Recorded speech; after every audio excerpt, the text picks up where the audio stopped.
Pinapaalalahanan ng Philippine National Police ang publiko na maging mapagmatyag laban sa mga manlolokong gumagamit ng pekeng QR codes upang makuha ang inyong pera o personal na impormasyon. Narito ang mga paalala.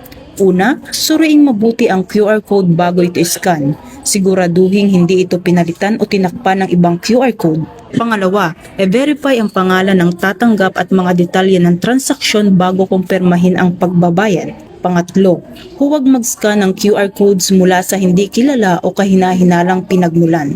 Pang-apat, huwag kailanman ibahagi ang inyong OTP, password o iba pang sensitibong impormasyon. At pang-lima, kung may pagdududa, makipag-ugnayan muna sa otorisadong kinatawan ng establishmento o institusyon. Kung kayo ay naging biktima ng ganitong uri ng panloloko, agad na makipag-ugnayan sa inyong bangko o e-wallet provider at i-report ang insidente sa pinakamalapit na himpilan ng PNP o sa kinauukulang otoridad. Maging mapanuri, huwag basta mag-scan. Sama-sama nating labanan ang mga scam at panatilihing ligtas ang ating komunidad.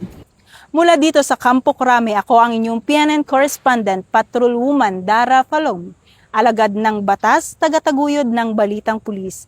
Bagong PNP para sa bagong Pilipinas, serbisyong mabilis, tapat at nararamdaman.